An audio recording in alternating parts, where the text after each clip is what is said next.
How many of us have read Eleanor Oliphant and come away with a sense of unease, as if something wasn't quite right? What could it be? Let's reconsider what the author, Gail Honeyman, writes.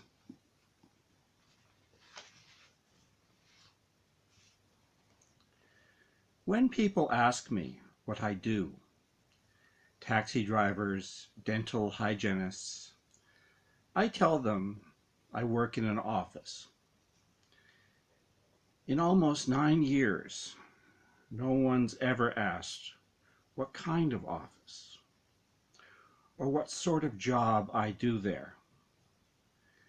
I can't decide whether that's because I fit perfectly with their idea of what an office worker looks like, or whether people hear the phrase work in an office and automatically fill in the blanks themselves. Lady doing photocopying, man tapping on a keyboard. I'm not complaining. I'm delighted that I don't have to get into the fascinating intricacies of accounts receivable with them.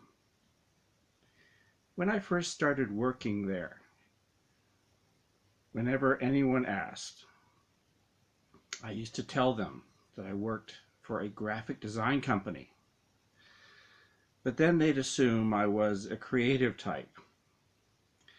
It became a bit boring to see their faces blank over when I explained that it was back office stuff, that I didn't get to use the fine-tipped pens and the fancy software. I'm nearly 30 years old now, and I've been working here since I was 21. Bob, the owner, took me on not long after the office opened. I suppose he felt sorry for me. I had a degree in classics and had no work experience to speak of. And I turned up for the interview with a black eye, a couple of missing teeth, and a broken arm. Maybe he sensed back then that I would never aspire to anything more than a poorly paid office job, that I would be content to stay with the company and save him the bother of ever having to recruit a replacement. Perhaps he could also tell that I'd never need to take time off to go on honeymoon or request maternity leave. I don't know.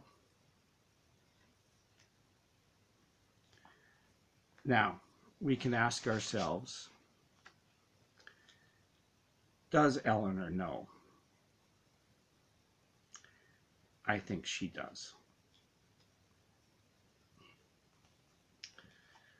One other interesting passage, when she's at Sammy's cremation, she states this: I'm not sure I'd like to be burned. I think I might like to be fed to zoo animals. It would be both environmentally friendly and a lovely treat for the larger carnivores. Could you request that? I wondered. I made a mental note to write to the WWF in order to find out. That's on page 236 of the softcover edition. And finally, near the end of the book,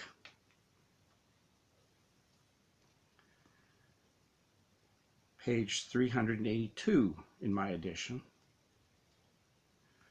I counted things off on my fingers "I've got to take Glenn to the vet for her vaccinations," I said. "And I've got a Christmas night out at the safari park to organize." "Their website says that they're closed for the winter, but I'm sure I'll be able to persuade them." This is the Christmas night out for her office. I wonder how that turned out in light of her desire to be fed to large zoo carnivores.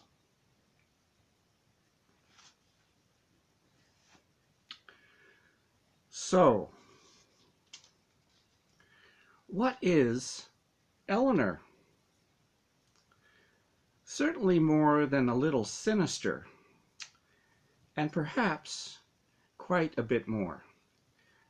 The author, Gail Honeyman, suggests that the reader not view her as a victim. And I think Ms. Honeyman has a point. I'm thinking of a word that begins with the letter P. And if you've read the book, it might be fun to read it again with that in mind.